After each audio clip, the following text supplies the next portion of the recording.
Muito bom dia, queridos irmãos! Voltemos ao nosso propósito de ouvir a Bíblia inteira em um ano. Obrigada por estar aqui, Deus abençoe o seu dia e que essa bênção se estenda a todas as pessoas que moram no seu coração. Hoje nós vamos retomar o Salmo do início. Vamos para o Salmo 1. Ele fala sobre os dois únicos caminhos.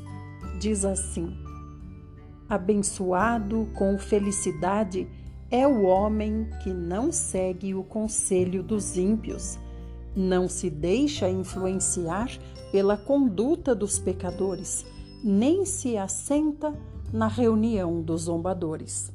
Ao contrário, sua plena satisfação está na lei do Senhor, e na sua lei medita dia e noite. Ele é como a árvore plantada à margem de águas correntes. Ele dá fruto no tempo apropriado e suas folhas não murcham. Tudo quanto realiza prospera. Não é o que ocorre com os ímpios. Ao contrário, os ímpios são como a palha que o vento carrega. Por isso, os ímpios não sobreviverão ao julgamento, nem os pecadores na congregação dos justos. Pois conhecer o Senhor é o caminho dos justos, o caminho dos ímpios, porém, conduz à destruição. Irmãos, lembrando que, quando diz aqui, e não se assentar na roda dos zombadores, que é a roda dos ímpios, e isso não quer dizer não se assentar com as pessoas lá de fora da igreja. Sabemos que os ímpios também estão infiltrados na própria igreja, por isso que precisamos ter discernimento. Na igreja tem o joio e o trigo, ou seja, tem os justos e os ímpios. Vamos agora para Provérbios. Estamos em Provérbios 18 e hoje 11 e 12. Os bens dos avarentos constituem sua cidade fortificada. Eles imaginam que ela seja inexpugnável. Pouco antes da sua queda, o coração do homem se enche de arrogância. A humildade, contudo, antecede a honra. Velho Testamento, estamos em 2 Reis e hoje capítulos 22 e 23. Josias, filho bom de um rei mau. Josias tinha 8 anos quando começou a reinar e governou 31 anos em Jerusalém. Sua mãe se chamava Gedida, filha de Adaías de Boscate. Ele praticou o que era correto e agradável aos olhos de Yahvé, o Senhor, e procurou agir em tudo de acordo com os princípios de Davi, seu antepassado, sem se desviar para a direita nem para a esquerda.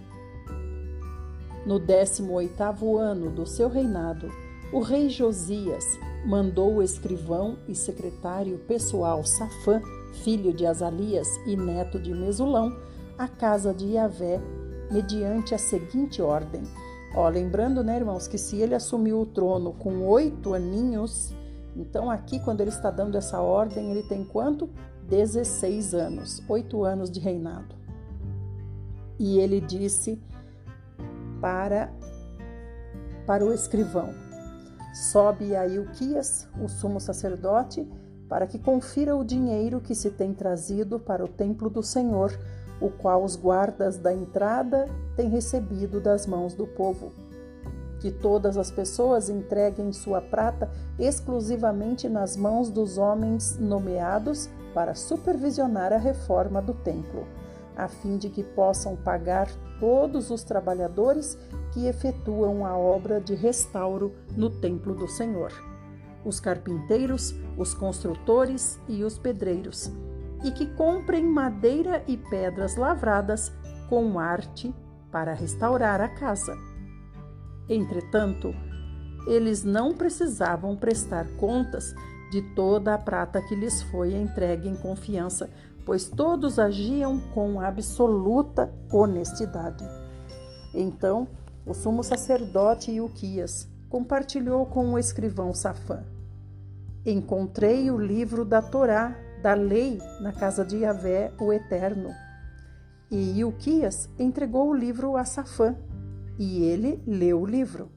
Mais tarde, o escrivão Safã apresentou o livro ao rei e relatou ao rei Josias: os teus servos contaram toda a prata que foi achada no templo e a confiaram aos mestres supervisores da obra e aos trabalhadores do templo do Senhor. Safã, o escrivão e secretário, relatou ainda mais ao rei Josias: o sacerdote Ilquias me entregou um livro. E Safã leu o livro para o rei. Assim que o rei ouviu a leitura do livro da Torá, da lei, se levantou indignado e rasgou as suas vestes. Então, imediatamente, ele deu a seguinte ordem ao sacerdote Ilquias, a Aicão, filho de Safã, a Aquibor, filho de Micaías, ao escrivão e seu secretário Safã e ao oficial real Asaías: ide, consultai o Senhor por mim, pelo povo e por todo o Judá, acerca das palavras deste livro que foi achado, porque grande é o furor de Yahvé que se acendeu contra nós, porquanto nossos antepassados não obedeceram às palavras deste livro para cumprirem tudo quanto está escrito a nosso respeito. Em seguida, o sacerdote Ilquias, Aicão, Aquibor, Safã e Asaías partiram e foram consultar a profetisa Hulda, esposa de Salum, filho de Tiquivá e neto de Arás, responsável pelo guarda-roupa e as vestes sagradas do templo. Naquela ocasião, ela morava na parte baixa de Jerusalém, um bairro novo que ali se formara.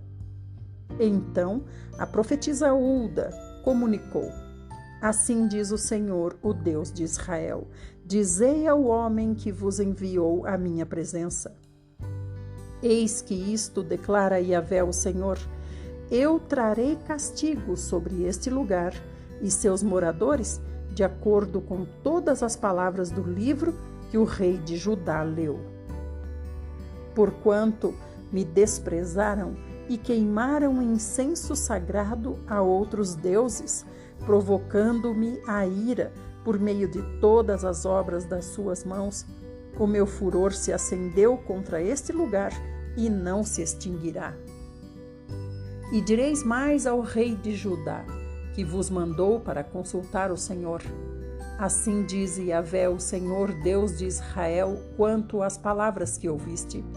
Porque teu coração se moveu e te humilhaste na presença do Senhor, assim que ouviste o que declarei contra este lugar e seus habitantes, isto é, que se transformariam em escombros, destruição e maldição, e indignado rasgaste as vestes, pranteando teu arrependimento diante da minha pessoa, também eu te ouvi, diz Yahvé, o Senhor.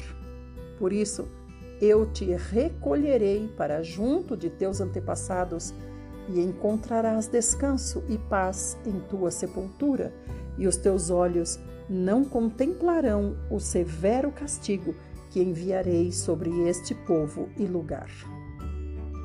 E logo em seguida, aqueles emissários deram início à viagem de volta, levando a resposta ao rei Josias. Então, o rei Josias mandou reunir junto dele todos os anciãos e autoridades de Judá e de Jerusalém também. O rei dirigiu-se ao templo do Senhor, acompanhado de todos os homens de Judá, os moradores de Jerusalém, os sacerdotes, os profetas e todo o povo, dos mais jovens e simples aos mais idosos e influentes cidadãos, e leu com grande voz diante deles todas as palavras do livro da aliança que tinha sido achado na casa de Yahvé. Interessante, né, irmãos, que aqui não diz que o rei de Israel veio só o povo de Israel, os sacerdotes e os profetas. Então o rei de Judá colocou-se em pé junto à coluna e celebrou uma nova aliança com o Senhor, comprometendo-se a seguir Yahvé e a obedecer de todo o coração e de todo o entendimento aos seus mandamentos, aos seus preceitos e aos seus decretos, confirmando assim as palavras da aliança escritas naquele livro. E da mesma forma, todo o povo firmou compromisso com essa aliança. O rei Josias também ordenou que o sumo sacerdote Ilquias, os sacerdotes da segunda ordem e os guardas da entrada retirassem da casa de Yahvé todos os objetos que tinham sido feitos em adoração e homenagem aos deuses Baal, Azerá e a multidão de astros chamados de exércitos celestes. E o rei os queimou fora de Jerusalém, nos campos de Cedron, e levou as cinzas deles para Betel. O rei destituiu todos os falsos sacerdotes, homens pagãos, que os próprios reis de Judá haviam nomeado para queimarem incenso sagrado sobre os altares idólatras das colinas nas cidades de Judá e ao redor de Jerusalém, como também os que queimavam incenso a Baal, ao sol, à lua, aos planetas e a todo o exército do céu. Também tirou da casa do Senhor o poste idólatra e sagrado que mandou levar para fora de Jerusalém até o vale de Cedron, no qual o queimou e o reduziu a cinzas, que lançou sobre as sepulturas do povo. Da mesma forma, derribou os aposentos dos prostitutos religiosos, conhecidos como sodomitas, e que ficavam nas dependências do templo do Senhor, local onde as mulheres trabalhavam tecendo as roupas usadas nos cultos de adoração à deusa Azerá. O rei Josias ainda mandou trazer os sacerdotes das cidades de Judá e desde Geba até Berseba desonrou os altares idólatras junto às portas, inclusive o altar da entrada da porta de Josué, o governador da cidade, que fica à esquerda da porta da cidade. Embora os sacerdotes dos altares não servissem no altar de Yahvé em Jerusalém, comiam pães sem fermento junto com os sacerdotes, seus colegas. De igual modo, profanou Tofete, o lugar pagão de adoração, que ficava no vale de Ben-Hinom, e a destruição foi de tal ordem que ninguém mais conseguiu sacrificar ali seus filhos e filhas, queimando seus filhos e filhas em adoração ao deus Moloque, como era costume de se fazer. O rei exterminou todos os cavalos que os reis de Judá tinham consagrado ao deus Sol e que ficava na entrada da casa de Yahvé, próximo da sala de um oficial chamado Natã-Meleque. Também queimou todas as carruagens dedicadas ao culto do sol. Derrubou os altares que os seus antecessores haviam edificado no terraço em cima do quarto superior de Acás e os altares que Manassés havia construído nos 2 pátios do templo do Senhor.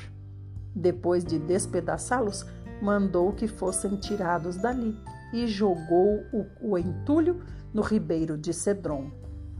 O rei desonrou também os altares das colinas, conhecidos como lugares altos, situados a leste de Jerusalém, ao sul do Monte das Oliveiras, também chamado de Monte da Destruição e Monte do Pecado, os quais Salomão, o próprio rei de Israel, tinha mandado construir em homenagem a Astarote, o abominável deus dos Sidônios, a Quemos, o abominável deus dos Moabitas, e a Milcom, o abominável deus dos Amonitas. Semelhantemente, o rei Josias mandou fazer em pedaços as colunas ao deus Baal e derrubou todos os postes ídolos consagrados à deusa Azerá e profanou os lugares onde estavam enchendo-os com ossos humanos. Josias também derrubou o altar que ficava em Betel e o altar construído sob as ordens de Jeroboão, filho de Nebate, que havia conduzido Israel ao erro e ao pecado. Ele queimou o altar, reduzindo o altar a pó, e queimou o poste ídolo. Contemplando ao seu redor, o rei Josias observou as sepulturas que estavam ali no monte, mandou tirar delas os ossos e queimou os ossos sobre o altar pagão, e assim o contaminou e o desonrou, segundo a palavra de Yahvé proclamada pelo homem de Deus, que predisse tudo quanto estava acontecendo. Então o rei indagou: que monumento é este que vejo? E os homens da cidade contaram para o rei.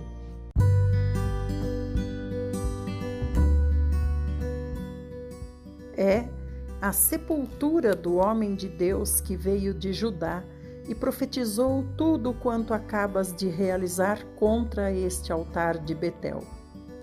Então o rei Josias deu a ordem: deixai-o como está, ninguém toque nos ossos dele. E os homens da cidade deixaram os ossos como estavam, juntamente com os do profeta que tinha vindo de Samaria. Também tirou Josias todos os santuários dos altos que havia nas cidades de Samaria e que os reis de Israel tinham erguido para provocarem o Senhor a ira, e lhes fez segundo todos os atos que tinha praticado em Betel. E Josias mandou executar todos os sacerdotes daqueles altares idólatras das colinas, onde queimou também ossos humanos. Logo em seguida, retornou a Jerusalém. Ele deu ordem a todo o povo anunciando: celebrai o sacrifício da Páscoa a Yahvé, o Eterno, vosso Deus, exatamente como está escrito neste livro da aliança. Ora, não se celebrava a Páscoa desde quando os juízes julgavam sobre Israel, nem durante o tempo dos reis de Judá. Esta Páscoa foi celebrada a Yahvé, o Senhor, em Jerusalém, no 18º ano do reinado de Josias. Além de tudo, o rei Josias exterminou todos os médiuns, pessoas que se dedicavam a consultar espíritos desencarnados, os ídolos da família e tantos outros ídolos, cultos e expressões místicas pagãs que campeavam em Judá e em Jerusalém naquela época. E o rei agiu dessa maneira e com esse rigor, em cumprimento às exigências da Torá, a lei, escritas no livro que o sacerdote Ilquias havia descoberto na casa de Yahvé, o templo do Senhor.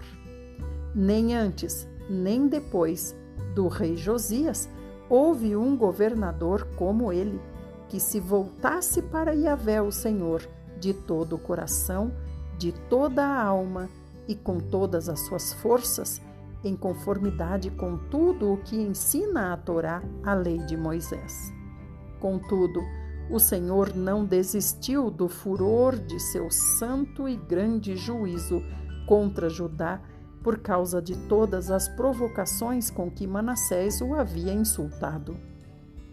Então o Senhor determinou: eis que eu também expulsarei Judá da minha presença, assim como expulsei e rejeitei esta cidade de Jerusalém, que escolhi para meu deleite, como também o templo do qual eu prometi, o meu nome permanecerá ali para sempre.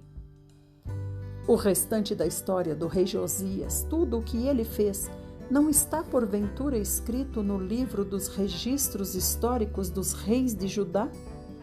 Durante o reinado de Josias, o faraó Neco, rei do Egito, tentou ajudar o rei da Assíria e avançou até o rio Eufrates.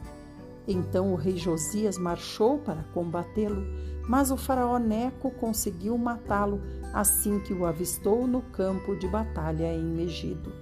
Seus oficiais transportaram o morto em seu carro real de guerra de Megido até Jerusalém e o sepultaram no seu jazigo de família. E o povo da terra aclamou Jeoacás, filho de Josias, ungiram-no e o proclamaram rei em lugar do seu pai. Jeoacás tinha 23 anos quando deu início ao seu governo e reinou apenas durante 3 meses em Jerusalém. Sua mãe se chamava Amutal, filha de Jeremias, de Líbna. Ele, entretanto, fez o que era mal, segundo o ponto de vista do Senhor, da mesma forma que seus maus antepassados fizeram. O faraó Neco mandou prendê-lo em Ribla, na terra de Ramate, para que não reinasse em Jerusalém, e exigiu da nação um imposto de 3,5 toneladas de prata e 35 quilos de ouro.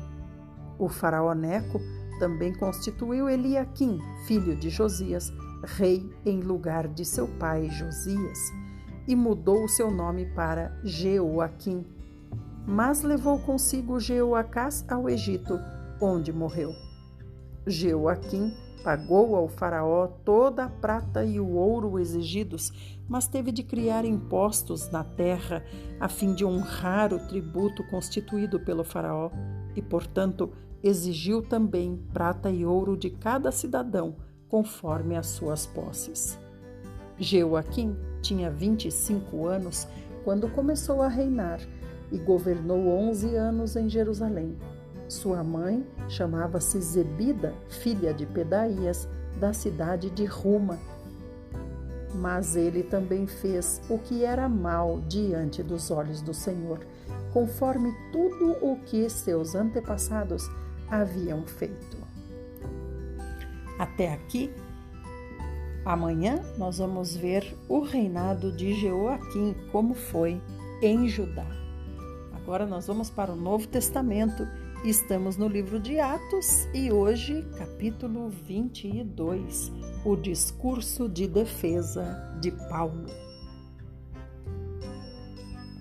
Paulo começou assim: Irmãos e pais, dai ouvidos à minha defesa, que neste momento apresento diante de vós. E assim que eles ouviram que lhes falava em aramaico, aguardaram mais atento silêncio. Vamos lembrar o que está acontecendo, né? Houve um grande tumulto em Jerusalém, porque viram Paulo dentro da sinagoga e alegaram que ele tinha, contaminado, né? Profanado a sinagoga, levando um homem que não era judeu para dentro dela.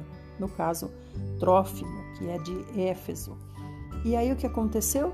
Trouxeram ele para fora, queriam matá-lo, houve um grande tumulto, então chamaram a guarda romana e o comandante achou que Paulo era um terrorista egípcio, que ao contrário, aliás, o comandante estava até procurando.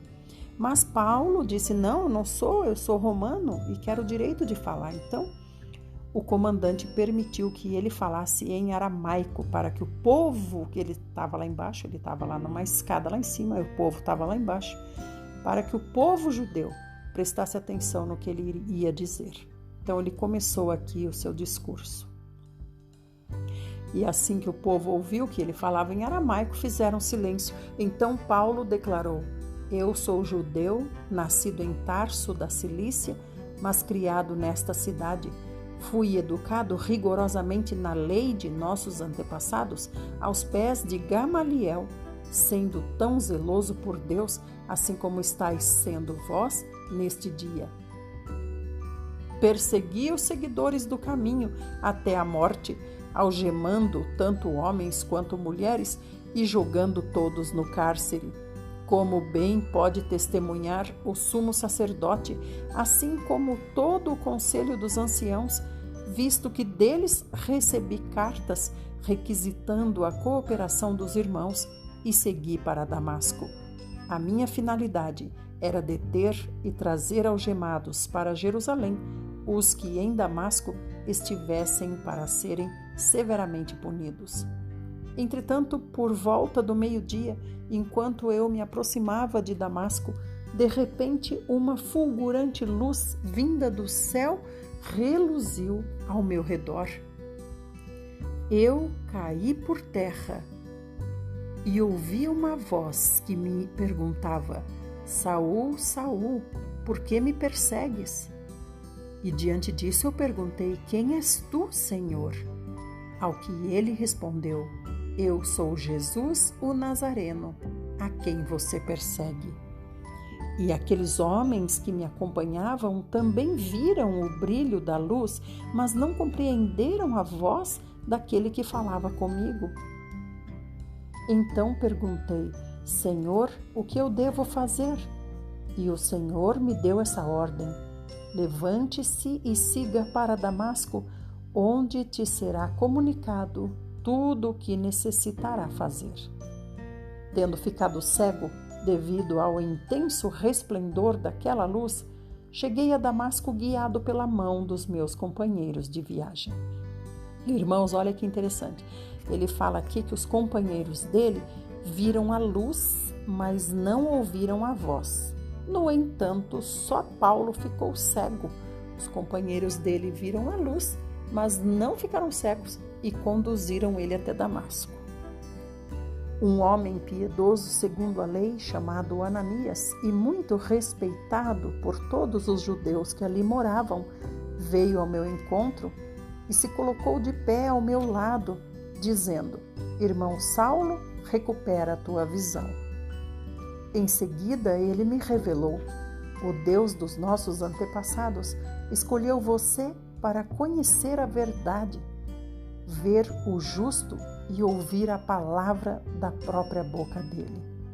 Pois você será testemunha perante todas as pessoas dos sinais que você tem visto e ouvido. E agora, o que mais você espera?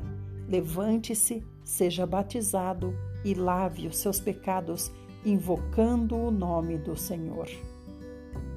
E quando retornei a Jerusalém, estando eu a orar no templo, caí em êxtase e vi o Senhor que me ordenava: apressa-te e sai logo de Jerusalém, porquanto não receberão o teu testemunho acerca da minha pessoa. E eu perguntei: mas Senhor, todos eles sabem que eu fui o responsável pela detenção e encarceramento dos que criam em ti e os açoitava de sinagoga em sinagoga. E mais, quando foi derramado o sangue de Estevão, a sua testemunha, eu lá estava pessoalmente observando tudo, dando minha aprovação e tomando conta das capas dos que o matavam. Contudo, o Senhor me deu essa ordem: vai, porque eu te enviarei para longe, aos gentios. Aleluia! Então, outro fato importantíssimo, irmãos, é esse que Paulo conta aqui. Quando ele estava na sinagoga em Jerusalém, o próprio Senhor apareceu para ele. Então, olha só, no 17, quando retornei a Jerusalém, estando eu a orar no templo, caí em êxtase e vi o Senhor que me deu essa ordem. Então, ele ouviu o Senhor quando ele estava a caminho de Damasco e ele viu o Senhor nessa visão em Jerusalém. Aleluia, louvado seja Deus pela vida de nosso irmão Paulo, que tanto nos ensina. Meus amados, é até aqui para o dia de hoje. Amanhã nós continuaremos. Quero lhe pedir a gentileza de compartilhar o link que eu mando do YouTube. É muito importante para que mais pessoas sejam alcançadas, além do WhatsApp, também no YouTube. Até amanhã, se assim o nosso maravilhoso Senhor Jesus o fizer.